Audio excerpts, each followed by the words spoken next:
पुराना कोट, एक खौफनाक कहानी। मैं एक सुनसान देही सड़क पर एक उदास इतवार की दोपहर साइकिल चला रहा था। मीलों दूर तक कोई आबादी न थी जब अचानक मूसलाधार बारिश शुरू हो गई। पनाह लेने की कोई जगह नजर नहीं आ रही थी। आगे एक बड़ी सी इमारत दिखाई दी जो सड़क से थोड़े फासले पर थी। वो एक पुराना महल नुमा मकान था, जिसकी दीवारों पर जहरीली बेलें चढ़ी हुई थीं। ज्यादातर खिड़कियां बंद थीं और साफ जाहिर था कि ये मकान कई सालों से खाली पड़ा है। मैंने पनाह लेने का फैसला किया। जब मैंने दरवाजा खोला तो हैरत हुई कि वो बगैर किसी रुकावट के खुल गया। अंदर एक बासी, सैलन-ज़दा और सड़े हुए लकड़ी की बो थी। पूरे घर में एक अजीब सी दहशत तारी थी। मेरे जिस्म के रोंगटे खड़े हो गए। नीचे झुककर देखा तो फर्श पर मिट्टी में एक अजीब सी लकीर दिखाई दी, जैसे किसी चीज या इंसान को घसीटा गया हो। हैरत अंगेज बात यह थी कि वहां किसी कदमों के निशान नहीं थे, सिर्फ घसीटे जाने के निशानात थे। सीढ़ियों के सिरे पर एक पुराना कोट लटका हुआ था। मैंने इसे उठाया और इसकी हालत देखी। वो बोसीदा, कीड़ों से खाया हुआ था। कोट की पुष्ट पर एक छोटा सा सुराख था जिसके गर्द का इलाका जला हुआ और सियाह दागों से भरा था। वो किसी गोली के निशान जैसा लगता था। मेरे जिस्म में झुरझरी सी दौड़ गई। क्या ये किसी मकतूल का कोट था? कोट से नमी और फफूंदी की बो आ रही थी, लेकिन लगता था ये बो कुछ और भी थी, गलने सड़ने वाली लाश जैसी बदबू। मैं अभी ये सोच ही रहा था कि मेरे दिल में खतरे का एक अजीब सा एहसास हुआ, लेकिन मैंने उसे झटक दिया। मगर पूरा माहौल एक घिनौनी और शैतानी कैफियत में डूबा हुआ महसूस हो रहा था। मैं एक कमरे में गया और फायर प्लेस में लकड़ियां रखकर आग जलाने की कोशिश की। मैंने खुद को समझाया कि डरने की कोई बात नहीं, ये सिर्फ एक पुराना मकान है।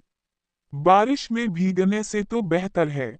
उसी लम्हे मैंने हालवे से कोई हल्की सी आवाज सुनी, जैसे कोई चीज जमीन पर गिरी हो।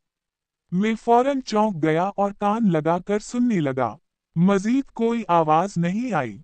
मैं दबे पांव दरवाजे तक गया और बाहर झांका। हालवे में कुछ नहीं था, सिर्फ बाहर तेज बारिश की आवाज सुनाई दे रही थी। फिर मैंने कुछ अजीब देखा। वो पुराना कोट जो सीढ़ी के किनारे लटका हुआ था, अब वहां नहीं था। मेरे जिस्म में सर्द लहर दौड़ गई। ऐसा लगा जैसे मैं अब इस मकान में अकेला नहीं हूं। अचानक मैंने एक खौफनाक और शैतानी कहा सुना, जो हालवे में गौनजा, और फिर किसी के दबे कदमों की आवाज आई। मैंने पीछे मुड़कर देखा। एक सियाह धुंधली सी शय मेरे पीछे उठ रही थी। वो कोट था। इसके खाली आस्तीनें हवा में झूल रही थी और वो आहिस्ता आहिस्ता मेरी तरफ बढ़ रहा था। मैंने नजरें हटाने की कोशिश की मगर जैसे कुछ रोक रहा हो। मैं पीछे हटा, यहाँ तक कि मेरी पीठ फायर प्लेस से जा टकराई। कोट की आस्तीनें मेरी गर्दन की तरफ लपकीं।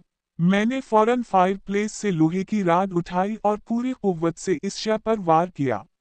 जून ही मैंने जर्ब लगाई, कोट जमीन पर गिर गया।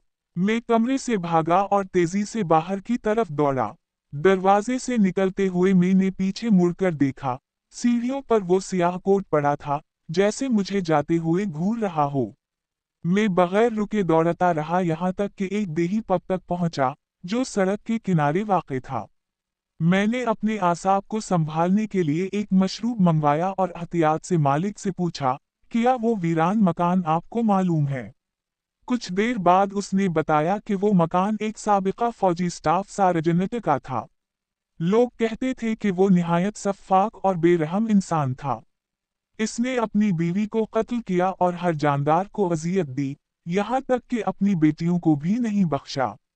आखिरकार पब के मालिक ने बताया, उनमें से एक बेटी ने इस जुल्म को मजीद बर्दाश्त न करते हुए उसके अपने ही हथियार से उसे गोली मार दी, पीठ में।